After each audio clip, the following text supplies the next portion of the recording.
ఈరోజు శాసన మండలిలో కూటమి ప్రభుత్వం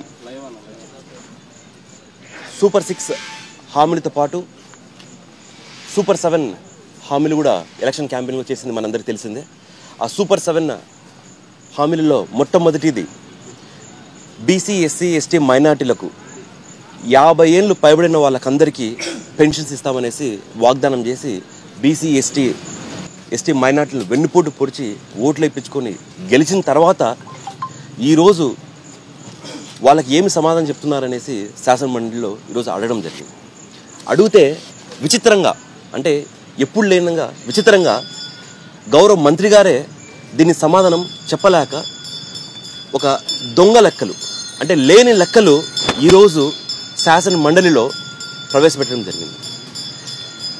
మీ ప్రభుత్వం చేపట్టినప్పటి నుంచి ఇప్పటి వరకు మీరు ఇచ్చిన హామీల ప్రకారం బీసీ ఎస్సీ ఎస్టీ మైనార్టీలకు ఎన్ని పెన్షన్లు ఇచ్చారని అడగగా గౌరవ మంత్రి గారు 11,98,000 పెన్షన్లు మేము ఇచ్చామనేసి శాసన మండలి సాక్షిగా చెప్పడం జరిగింది. వెంటనే మేము 11,98,000 పెన్షన్లు మీరు ఇస్తామన్నారు, దీంట్లో బీసీలు ఎంతమందికి ఇచ్చారు, ఎస్సీలు ఎంతమందికి ఇచ్చారు, ఎస్టీలకు ఎంతమందికి ఇచ్చారు, మీరు ఇచ్చారని చెప్తున్నారు కదా, గడిచిన 16 నెలల మాసంలో ఎప్పటి నుంచి మొదలు పెట్టారు, ఎప్పుడు అప్లికేషన్లు తీసుకున్నారు, అదేవిధంగా ఆంధ్రప్రదేశ్ రాష్ట్రంలో బీసీ ఎస్సీ ఎస్టీ మైనార్టీలు 50 ఏళ్ళ పైబడిన వాళ్ళు ఎంతమంది ఉన్నారు, దాంట్లో మీరు ఎంతమందికి ఇచ్చారనేసి మేము అడంగా ఎంతసేపుడికి మా ప్రభుత్వం, అంటే మా జగన్మోహన్ రెడ్డి గారు 2019 నుంచి 2024 మధ్యలో ఏమి చేశాడో ఆ లెక్కలే ఈరోజు మేము చేస్తున్నట్టుగా శాసనమండలి సాక్షిగా చెప్పడం జరుగుతుంది. అంటే బీసీలను ఎంత ద్రోహం చేశారనేది ఈరోజు ఈ శాసనమండలి సాక్షిగా మనకందరికీ అర్థమైంది. బీసీలకే కాదు, ఎస్సీ ఎస్టీ మైనార్టీలతో పాటు అదేవిధంగా వాళ్ళ ఛానల్గా చెప్తున్న ఏబిఎన్ ఆంధ్రజ్యోతి రాధాకృష్ణ గారికి కూడా డౌట్ వచ్చింది. బీసీలకు 50 ఏళ్ళు పైబడిన వాళ్ళకి పెన్షన్లు ఇస్తా అన్నారు, ఏ రకంగా మీరు ఇస్తారనేసి. దానికి గౌరవ అప్పుడు ఎలక్షన్ క్యాంపెయిన్ ముందు చంద్రబాబు నాయుడు గారు, నేను వెల్త్ క్రియేట్ చేసి బీసీ ఎస్సీ ఎస్టీ మైనార్టీ 50 ఏళ్ళు దాటిన వాళ్లకు మేము పెన్షన్లు ఇస్తామని చెప్పడం. అయ్యా చంద్రబాబు నాయుడు గారు, అదేవిధంగా కూటమి ప్రభుత్వం మీకు అందరికీ తెలియజేయడం ఏమంటే, మీరు పెన్షన్ ఇస్తారో లేదో తెలియదు కానీ మీరు ఇస్తారని చెప్పి ఈరోజు 50 ఏళ్ళ పైబడిన బీసీ ఎస్సీ ఎస్టీ మైనార్టీలు అందరూ మిమ్మల్ని నమ్మి ఓటేసినందుకు వాళ్ళ హెల్త్ పాడైతుంది. దాంతోపాటు మీరు 120 ఏళ్ళ బతికే సంజీవని తెస్తా అన్నారు. మీరు 50 ఏళ్ళు పైబడిన వాళ్ళకి పెన్షన్ ఇవ్వకపోతే మీద 70 ఏళ్ళు ఎట్లా బతుకుతారనేసి ఈరోజు మీడియా సాక్షిగా గౌరవ కూటమి ప్రభుత్వం నాయకులకు, అదేవిధంగా గౌరవ ముఖ్యమంత్రి గారికి అడగడం జరుగుతుంది. ఎందుకు చెప్తున్నానంటే, ఈ రోజు వరకు కూటమి ప్రభుత్వం చెప్పిన ఒక్క హామీ అంటే ఒక్క హామీ కూడా ఇవ్వలేదు. ఇదే శాసన మండలి సాక్షిగా ఈరోజు మేము మా ప్రభుత్వం, అంటే మా జగన్మోహన్ రెడ్డి గారు ముఖ్యమంత్రిగా ఉన్నప్పుడు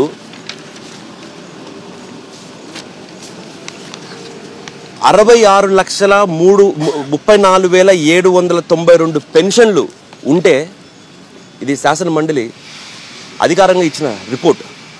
అంటే 2024, అంటే మేము ప్రభుత్వం దిగిపోయే ముందు వరకు మేము ఇచ్చిన పెన్షన్లు 66,34,742 పెన్షన్లు. గడిచిన 16 నెలల్లో వీళ్ళు చెప్పినట్టుగా 11 లక్షల పెన్షన్లు ఇస్తే ఇది 77 లక్షలు పోవాలి. కానీ ఈరోజు వీళ్ళు అధికారంగా ఇచ్చింది 61,92,864 పెన్షన్లు. అంటే దీని ప్రకారం మీరు ఏ రకంగా పెన్షన్లు ఇస్తున్నారు? అసలు ఉండే పెన్షన్లు కోత పెట్టి దానిపైన మళ్ళీ బీసీ ఎస్సీ ఎస్టీ మైనార్టీలు పెన్షన్లు ఇస్తున్నామని చెప్తున్నాం. ఇది ఎంతవరకు సబబు అనేసి ఈ మీడియా సాక్షిగా కూటమి ప్రభుత్వం అడగడం జరుగుతుంది. అదేవిధంగా గడిచిన 16 నెలల్లో మీరు ఒక్కటంటే ఒక్క కొత్త పెన్షన్ వికలాంగులు కావచ్చు, వితంతువులు కావచ్చు, ఏ వర్గానికి చెందిన వాళ్ళకైనా ఒక్కటంటే ఒక కొత్త పెన్షన్ ఇచ్చారనేసి ఈరోజు మీడియా సాక్షిగా మళ్ళీ కూటమి ప్రభుత్వం అడగదు.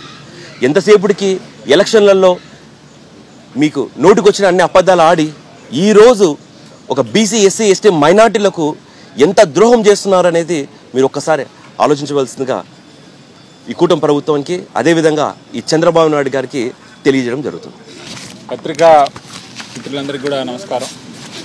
ఈరోజు మొట్టమొదటి రోజు శాసనమండలి సమావేశాల్లో తెలుగుదేశం పార్టీ గడిచిన 15 నెలలుగా చేస్తున్నటువంటి పథకాల గురించి కానీ ఈ 15 నెలల్లో జరిగినటువంటి కొన్ని అంశాల గురించి కానీ ఈరోజు శాసనమండలిలో అడిగినటువంటి ప్రశ్నలు ఏ ప్రశ్నకు కూడా వారు సరిగ్గా సమాధానం ఇవ్వలేకపోగా పైపెచ్చి జగన్మోహన్ రెడ్డి గారు ప్రభుత్వంలో జరిగినటువంటి సంక్షేమ పథకాల నంబర్స్ కానీ అప్పుడు మేము పెన్షన్లు ఎన్నైతే ఇస్తా ఉన్నామో ఆ పెన్షన్ల నంబర్లు కానీ మళ్ళీ వీళ్ళ ప్రభుత్వంలో ఇస్తున్నట్టు చెప్పడం చాలా హాస్యాస్పదంగా ఉంది. సూటిగా వితంతువులకు వికలాంగులకు సంబంధించినటువంటి పెన్షన్ల కోత గురించి అడిగినటువంటి ప్రశ్నకు మరి మంత్రి గారు ఖచ్చితంగా ఎక్కడా కూడా మేము ఒక్క పెన్షన్ కూడా తీసేయలేదు, మరీ ముఖ్యంగా వికలాంగులకు సంబంధించి ఏదైతే రీవెరిఫికేషన్ అనేటటువంటి ప్రోగ్రాం జరుగుతూ ఉందో తద్వారా బెడ్ రిడెన్ ఉండేటటువంటి వికలాంగులు ఎవరైతే ఉన్నారో వారికి 15,000 రూపాయలు రావాల్సినటువంటి పరిస్థితి నుండి వాళ్ళకు పర్సంటేజీలు తగ్గించి 6,000 రూపాయలు చేయడం కానీ లేదా 6,000 రూపాయలు పెన్షన్ తీసుకున్నటువంటి ఫిజికలీ హ్యాండిక్యాప్డ్ వాళ్ళందరికీ కూడా వీలైతే కంప్లీట్గా పెన్షన్లు తీసేయడం కానీ లేదా వాళ్ళని కూడా మళ్ళీ 4,000 కేటగిరీలో తీసుకురావడం కానీ జరుగుతూ ఉందండి. ఇది మీ నోటీస్లో ఉందా, కనీసం మీకు విషయం గురించి తెలుసా అంటే అలాంటిది ఎక్కడా కూడా జరగడం లేదు. ఏ కలెక్టరేట్ దగ్గర ఏ కలెక్టర్ ఆఫీస్ దగ్గర కూడా రాష్ట్రంలో ఎక్కడా ధర్నాలు జరగలేదు అని మరి కూటమి ప్రభుత్వం ఇచ్చినటువంటి సమాధానం. వారికి మేము ఒక ప్రశ్న అడుగుతున్నాం. ఇవన్నీ కూడా వీళ్ళు వికలాంగులు వీళ్ళు చేసినటువంటి ధర్నాలు ఆ బాధ వల్ల చనిపోయినటువంటి వాళ్ళు వీళ్ళకి కనిపించడం లేదా అని ఈరోజు మేము వైఎస్ఆర్సీపీ పార్టీ తరఫున వీళ్ళని ప్రశ్నిస్తూ ఉన్నాం. అలాగే తిరుపతి వైకుంఠ ఏకాదశి నాడు జరిగినటువంటి ఘటన కానీ 6 మంది ఎవరైతే తొక్కిసలాట్లో చనిపోయారో ఆ ఘటన గురించి కానీ సింహాచలం చందనోత్సవం అప్పుడు జరిగినటువంటి గోడ కూలిపోయి జరిగినటువంటి నష్టం గురించి ఈరోజు మరి మంత్రి గారిని అడిగితే ఆయన తప్పు నాదే, నేనే తప్పును ఒప్పుకుంటున్నాను, మరి అది చిన్న తప్పుగా జరిగిందని చెప్పి సభా సాక్షిగా మరి మండలిలో చెప్పినటువంటి మాటలు విని ఏ రకంగా దాన్ని డైజెస్ట్ చేసుకోవాలో అర్థం కాలేనటువంటి పరిస్థితుల్లో ఈరోజు రాష్ట్ర ప్రజలు మేము కూడా ఉన్నాం. పైపెచ్చు ఆయన మాట్లాడుతూ జగన్మోహన్ రెడ్డి గారు తిరుపతి సంఘటన జరిగిన తర్వాత పరామర్శకు వస్తే అది పరామర్శ కాదు, అది దాడి అనేటటువంటి మాటలు మాట్లాడుతూ ఆయన ఈరోజు సభలో మాట్లాడడం చాలా చాలా బాధాకరమైనటువంటి విషయం. అంటే ప్రజల ప్రాణాల మీద అక్కడ తీసుకోవాల్సినటువంటి చర్యల మీద వారికి ఏ రకమైనటువంటి చిత్తశుద్ధి ఉంది, మరి ఎవరి మీద మీరు చర్యలు తీసుకున్నారు, ఏ ఆఫీసర్ల మీద చర్యలు తీసుకున్నారు? అంత చిన్న ఆఫీసర్ల మీద, అక్కడ ఉండేటటువంటి గోశాలలో ఒక హరినాథ్ రెడ్డి అనేటటువంటి ఆయన మీద, ఒక డిఎస్పీ మీద మీరు చర్యలు తీసుకున్నారు. ఈఓ గారు కానీ జేఈఓ గారు కానీ టీటీడీ చైర్మన్ గారు కానీ వీరి మీద కనీసం ఒక నోటీస్ కూడా సర్వ్ చేయనటువంటి పరిస్థితుల్లో ఈరోజు ఎండోమెంట్ డిపార్ట్మెంట్ ఉంది. దాని మీద చెప్పండి అంటే మేము ఆల్రెడీ ఒక విచారణ చేసినాం, విచారణలో వీళ్ళు ఎవరికి సంబంధం లేదు, అందుకే వాళ్ళ మీద చర్యలు తీసుకోలేదు అనేటటువంటి సింపుల్ ఆన్సర్ ఒకటి ఇచ్చి ఆయన మరి మాట్లాడడం నిజంగా చాలా బాధాకరం. ప్రజలందరూ కూడా జరుగుతున్నటువంటి పరిణామాలు, కూటమి ప్రభుత్వం తీసుకుంటున్నటువంటి డెసిషన్స్ కానీ నిర్ణయాలు కానీ చూస్తూ ఉన్నారు. ఇప్పటికే విసిగెత్తిపోయి ఉన్నారు. రాబోయే కాలంలో ఇంతకంటే ఘోరమైన తప్పిదాలు మరి ఇప్పుడు బ్రహ్మోత్సవాలు జరుగుతూ ఉన్నాయి. ఈ బ్రహ్మోత్సవాలు 24వ తారీఖు స్టార్ట్ అయ్యేటటువంటి బ్రహ్మోత్సవాల్లో మీరు ఏ రకమైనటువంటి చర్యలు తీసుకున్నారంటే దాని మీద ఏం మాట్లాడరు. ఇంతకుముందు జరిగినటువంటి తప్పులు మళ్ళీ జరగకుండా ఉండడానికి అడిషనల్ సిబ్బంది కానీ బందోబస్తు కానీ అక్కడ పెట్టారంటే దాని గురించి మాట్లాడరు. ఇలాంటి పరిస్థితుల్లో గవర్నమెంట్ రన్ అవ్వడం అనేది చాలా బాధాకరమైనటువంటి విషయం. రాబోయే కాలంలో ప్రజలే వీళ్ళకి తగిన శాస్తి చెప్తారని కూడా మీడియా ముఖంగా తెలియజేసుకున్నాం. Thank you. ఈరోజు శాసన మండలిలో ప్రశ్నోత్తరాల సమయంలో సభ్యులు వేసిన ప్రశ్నలకి ప్రభుత్వం నుంచి మంత్రుల నుంచి చాలా బాధ్యతారహితంగా ఒకే కోణంలో ప్రభుత్వం నడిపే విధానంలో కానీ లేదు ప్రజల పట్ల వాళ్ళకున్న అంకిత భావం కానీ ఏ క్వశ్చన్ కూడా కనిపించట్లే. చాలా నిర్లక్ష్యంగా నిస్సిగ్గుగా వారి సమాధానాలు చూస్తే అనిపిస్తున్నాయి. కొత్త మంత్రులు, వారితో పాటు అనుభవం ఉన్న మంత్రులు ఇద్దరు కూడా ఈ రకంగా సమాధానం ఒకటి కాదు, మొదటి నుంచి కూడా ఇవాళ ఉదయం నుంచి జరుగుతున్న ప్రశ్నలో కూడా 50,000 పింఛన్ అడిగారు. మీ ఎన్నికల ప్రణాళిక ఎప్పుడు చేస్తారంటే దానికి సమాధానం లేదు. ఇస్తాం అధికారంలోకి వచ్చారు, ఒకటి అడిగితే ఏదేదో చెప్తారు.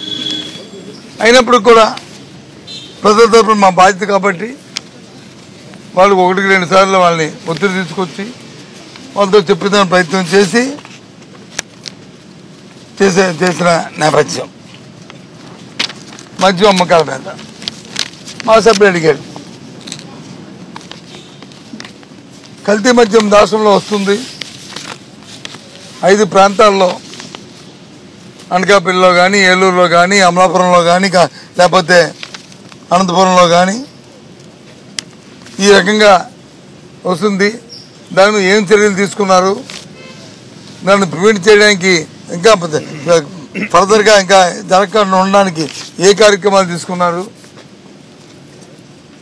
లేదు బెల్ట్ షాప్ ఇంటింటికి బెల్ట్ షాపులు వచ్చేస్తున్నాయి, తాగడానికి మంచిగా దొరకట్లే కానీ మద్యం ఏర్లే పారుతుంది అని చెప్పి అడిగితే దానికి దొంగ తెలుగు సమాధానం. ప్రజలు చూస్తున్నారు. మీ ద్వారా రాష్ట్ర ప్రధానికానికి దయచేసి ఆలోచన చేయండి. ఈ ప్రభుత్వం తాలూకా పనితీరు, ప్రభుత్వం తాలూకా వాళ్ళ భాష, వాళ్ళ తాలూకా భావం అనుకుందనేది. అంతేకాకుండా ఆఖరిగా ఇప్పుడే మేము వాకౌట్ చేసి వచ్చాం. మనందరికీ కూడా ఇలవేల్పు ఆ దేవదేవుడు వెంకటేశ్వర స్వామి సన్నిధిలో ఉత్తరాంధ్రకి కాకుండా యావత్తు ఈ రాష్ట్రంతో పాటు ఒరిస్సా రాష్ట్రానికి కూడా కులదైవమైన అప్పన్న సింహాచలం అప్పన్న స్వామి దేవాలయంలో జరిగిన దుస్సంఘటనలు 2. ఇక్కడ ప్రతి సంవత్సరం జరుగుతున్న వైకుంఠ ఏకాదశి నాడు కానీ లేదు అక్కడ చందనోత్సవంలో కానీ మరి ప్రభుత్వం తాలూ వైఫల్యం వల్ల, ప్రభుత్వం తాలూ నిర్లక్ష్యం వల్ల, అనాలోచితమైన ఆలోచనల వల్ల ప్రజలు వచ్చి ప్రాణాలు కోల్పోతే ఏంటండి ఎవరు బాధ్యత వహిస్తారని మా సభ్యురాలు వచ్చి అడిగితే దాన్ని సూటిగా సమాధానం చెప్పకుండా దాన్ని రాజకీయాలు జోడిస్తూ జగన్మోహన్ రెడ్డి గారు వచ్చి ఆ పరామర్శించడానికి వెళ్ళారంట. వెళ్ళడం తప్పనేటట్టు మాట్లాడుతున్నారు. అది మాటలే కాదు, భాషలో కూడా వ్యంగ్యమైన భాషలు. ఎందుకంటే మా ఉద్దేశం ఏంటంటే ఆ దేవదేవుడి సాన్నిధ్యంలో ఇలాంటి సంఘటన జరగకూడదు. ఒకవేళ జరిగితే ఇంక రాబోయే కాలంలో అలాంటి వాటికి ఏ విధంగా మీరు దాన్ని అడ్డుకట్టేస్తారు. ఆ పవిత్రమైన మనోభావాలు ఒక ఆంధ్ర రాష్ట్రమే కాదు, భారతదేశమే కాదు, ప్రపంచ దేశాల్లో ఎంతోమంది భక్తులు ఉన్నారు. వారందరి మనోభావాలు దెబ్బతినకుండా ఏ విధంగా చూస్తారనేది మేము ఎంతో గౌరవంగా, ఎంతో హోందాగా మేము మా సభ్యులు వచ్చి ప్రశ్నలు అడిగితే దానికి వచ్చి వాళ్ళు వ్యంగ్యంగా దానికి వచ్చి వంక తిప్పుతూ కార్యక్రమం చెప్తున్నారు. నేను అడుగుతున్నాను సూటిగా, ఆ 2 కారణాలకినూ దేవాదాయ ధర్మాదాయ శాఖ బాధ్యత లేదండి. ఆ 2 కార్యక్రమాలకి అక్కడ ఉన్న పాలకవర్గాల వారికి బాధ్యత లేదండి. ఆ 2 కార్యక్రమాలకి ఆ ప్రాతినిధ్యం వహిస్తున్న ఆ మంత్రికి బాధ్యత లేదండి.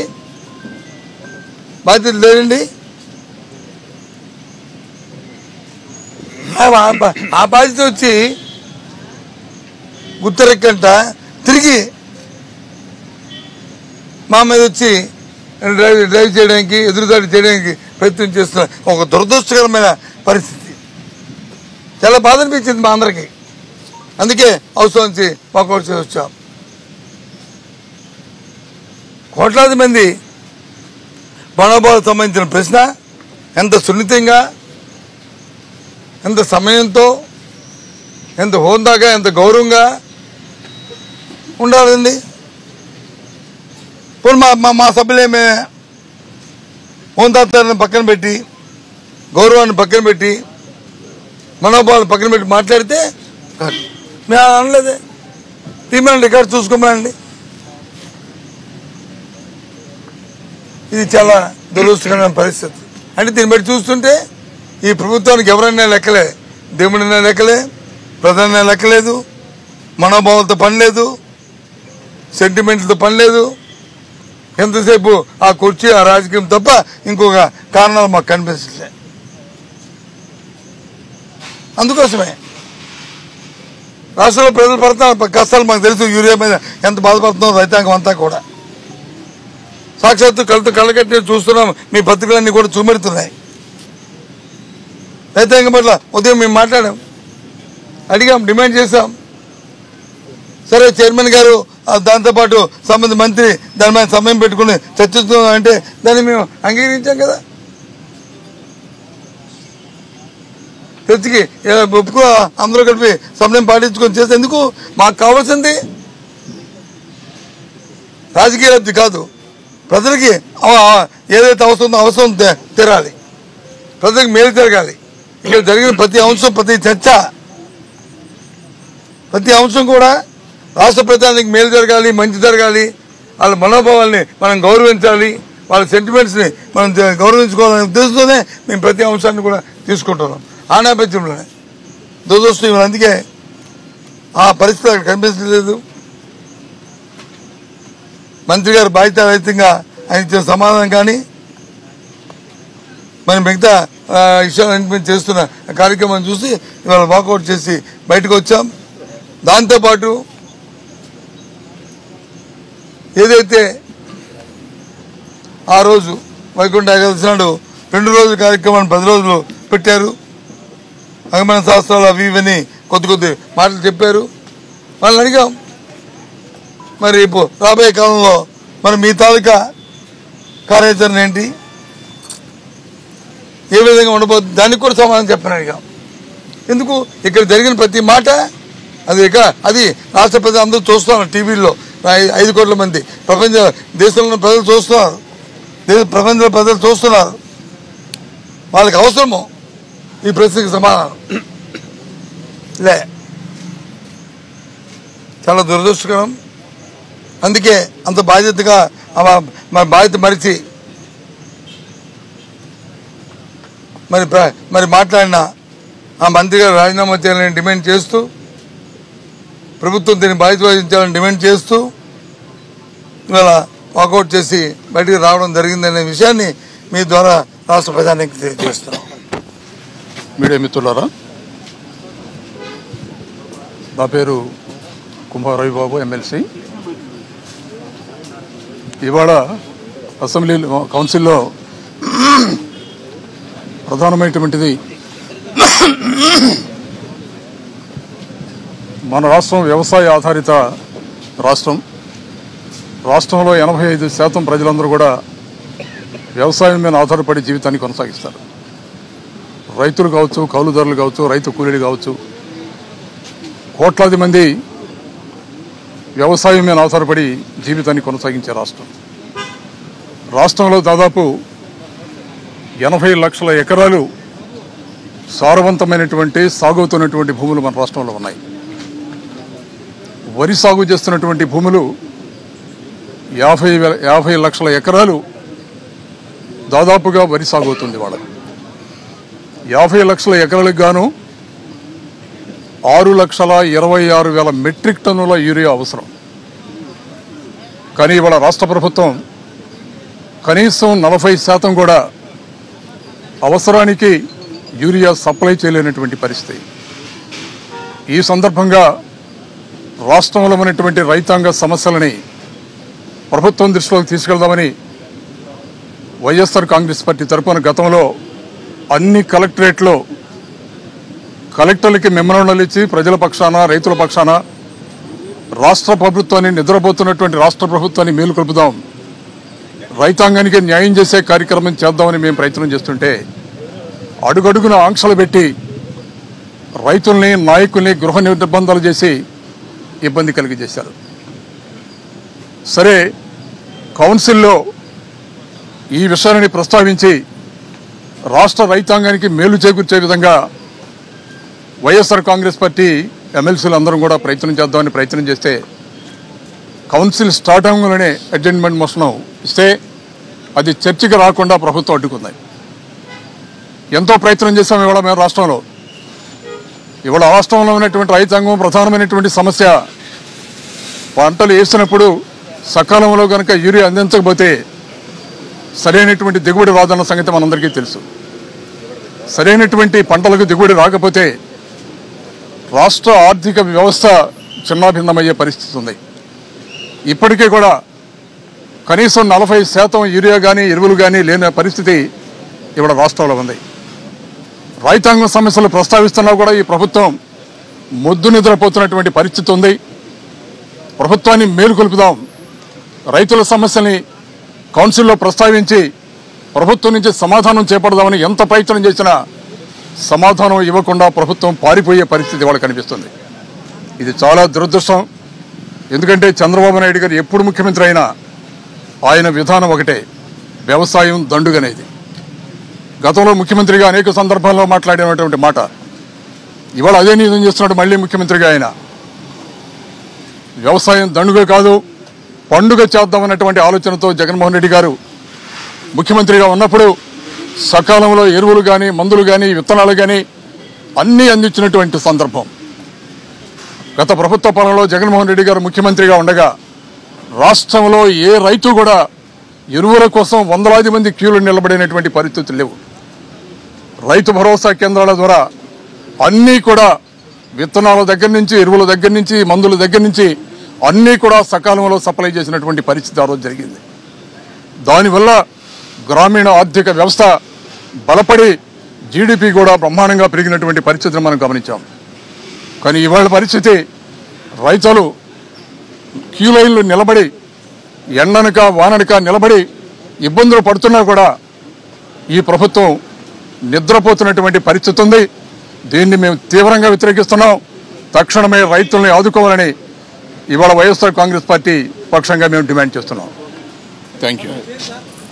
రవిబాబు, కుంభారవిబాబు. ఈరోజు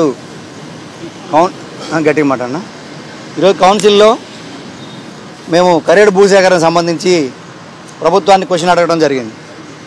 దాంట్లో భాగంగా మంత్రి గారు సమాధానం ఇస్తూ మేము కరేడులో 8,250 ఎకరాలు భూసేకరణ చేస్తాము, ఎట్టి పరిస్థితుల్లో ఆగదు అని చెప్పి ఆయన మాట్లాడడం జరిగింది. కరేడులో జరిగిన వాస్తవాలు, అక్కడున్న పరిస్థితుల్ని నేను మంత్రి గారికి పూర్తిగా వివరించడం జరిగింది. ఎందుకంటే ఒక్క గ్రామ సభకు కూడా కలెక్టర్ రాలేదు, మంత్రి రాలేదు, ఎమ్మెల్యేలు కానీ ప్రభుత్వం సైడ్ నుంచి ఎవరు రాకుండా ఒక సబ్ కలెక్టర్ని పంపించి ఒక గ్రామ సభ కండక్ట్ చేస్తే ప్రజలందరూ ఏకగ్రీవ తీర్మానం చేస్తే మేము భూములు ఇవ్వము అని ఆ తీర్మానం వ్యతిరేకంగా చేసినా కూడా దాన్ని పక్కన పెట్టి ఈరోజు వాళ్ళు ఆ మండలాల్లో ఏజెంట్లను ఏర్పాటు చేసుకొని ఈరోజు ప్రభుత్వం భూసేకరణ చేస్తూ ఉందని చెప్పి మేము వాళ్ళ దృష్టికి తీసుకెళ్ళడం జరిగింది.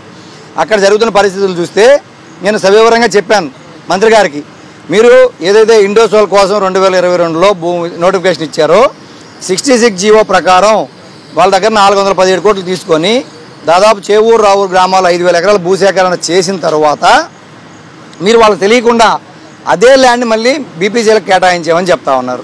ఆ జీవో క్యాన్సిల్ చేయకుండా ఈ భూమి బీపీసీలకు ఎలా కేటాయించారు అని మేము అడగడం జరిగింది. అది మా పొరపాటు అని చెప్పి మంత్రి గారు ఒప్పుకోవడం జరుగుతుంది. ఈరోజు జరిగింది అదే.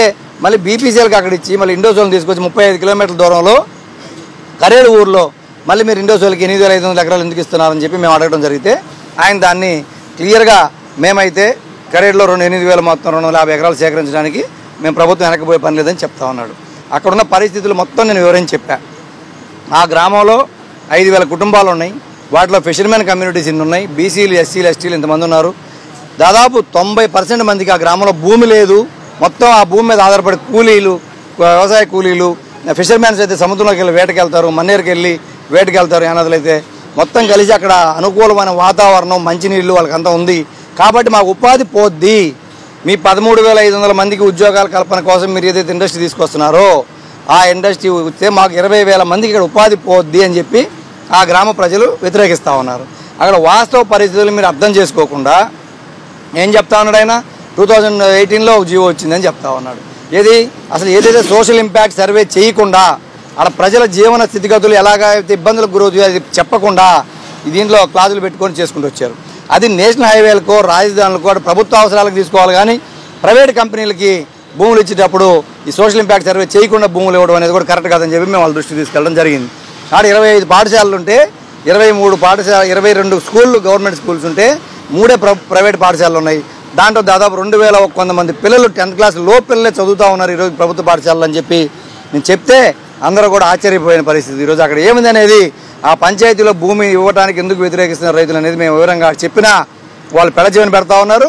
మళ్ళీ నిన్న జూలై 13వ తారీఖున ఏదైతే 20,000 ఎకరాలు తీసుకుంటానికి 5 డిప్యూటీ కలెక్టర్ టీంలు, ఒక స్పెషల్ కలెక్టర్ టీం ఫామ్ చేశారో అది ఎందుకు చేశారు అని అడిగితే వాళ్ళ దగ్గర ఆన్సర్ లేదు.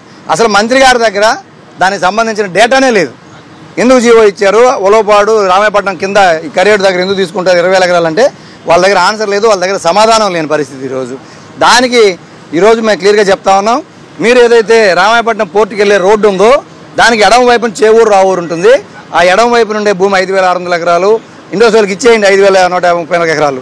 కానీ రైట్ సైడ్ ఏదైతే చెన్నాయిపాలెం వైపు ఉందో ఆ భూములు మీరు బీపీసీఎల్కి ఇచ్చుకోండి.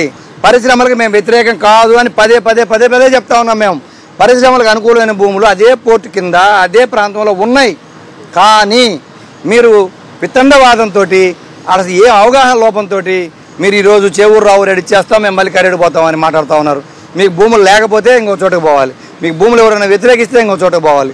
మీకు అనువైన భూములు 2 కంపెనీలకు అక్కడే పెట్టుకోవడానికి ఉన్న భూములు పక్కన పెట్టి మీరు వేరే చోటుకు పోయి వాళ్ళు దౌర్జన్యం చేసి ఇబ్బందులకు గురి చేసి అలాంటి తీసుకోవాల్సిన అవసరం మీ ప్రభుత్వానికి ఏమొచ్చిందని చెప్పి మేము అడిగితే వాళ్ళ దగ్గర ఈరోజు సమాధానం లేని పరిస్థితి. ఇదే కాకుండా ఆ రోజు జరిగింది మీ అందరి దృష్టికి కూడా తెలుసు. మహిళల్ని అర్ధరాత్రి 12 గంటలకి ఎస్టీ మహిళలు వాళ్ళ ఇళ్ల మీదకి పోయి వాళ్ళని అరెస్ట్ చేసి మహిళా కానిస్టేబుల్ కూడా లేకుండా అరెస్ట్ చేసి తీసుకెళ్ళి వాళ్ళని దాచిపెడితే ఆ గ్రామం మొత్తం పోలీస్ స్టేషన్ ముందు పోయి 8 గంటలకు ధర్నా చేస్తే మీరు 12 గంటలకు మధ్యాహ్నం అరెస్ట్ చేసామని చెప్పి కోర్టులో ఎఫ్ఐఆర్ సబ్మిట్ చేసి మీరు ఆ మహిళల్ని రిమాండ్కి పంపించారంటే ఇంతకంటే దుర్మార్గమైంది ఇంకొకటి లేదని చెప్పి మేము ఆ రోజు చెప్పాం.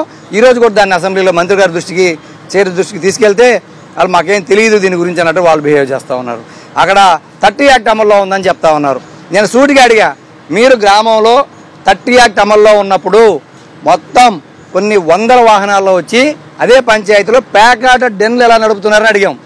రైతులు 4 కలిసి కూర్చోడానికి ఏమో 30 యాక్ట్ అడ్డం వస్తుంది, కానీ ప్యాకాట్ డెన్లు పెట్టుకోవడానికి మాత్రం మీకు యాక్ట్లు అడ్డం రావు.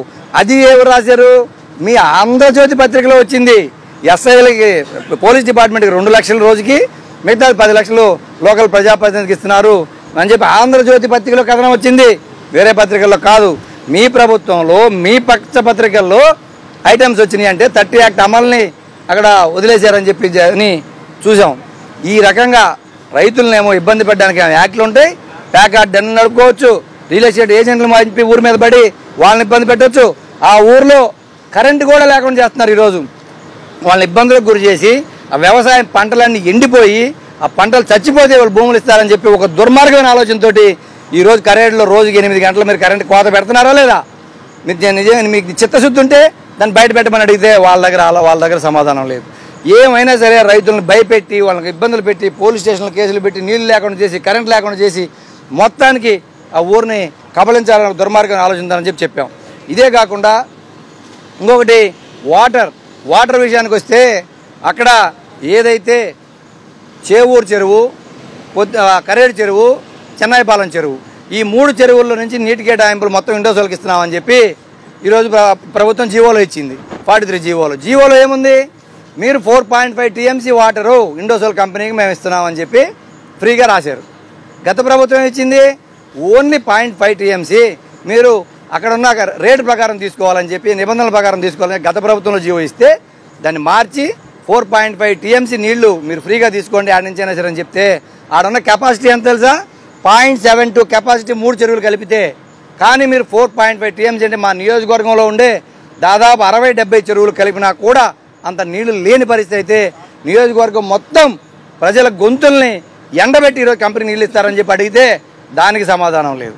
ఈరోజు వాళ్ళు ఏ సమాధానం చెప్పలేని పరిస్థితుల్లో వాళ్ళు ఉండి ఈరోజు ఎంతసేపటికి మైక్ కట్ చేయించాలి, మాట్లాడకుండా చేయాలనే ఒక దుర్మార్గమైన ఆలోచనతో ముందుకు పోతా ఉన్నారు.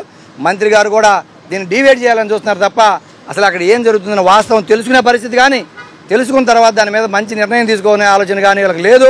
పరిశ్రమలు మేము ఆహ్వానిస్తున్నాం, కానీ వాటికి అనువైన భూములు మా దగ్గరే ఉన్నాయి, అవి మేము ఇస్తామని చెప్తున్నా కూడా వినకుండా వీళ్ళు ఒక దౌర్జన్యపరంగా ఈరోజు రైతుల మీద పోయి పడి ఆ కరేడ్ ల్యాండ్ అక్విజిషన్ చేయాలనే ఆలోచనతో గవర్నమెంట్ వచ్చింది.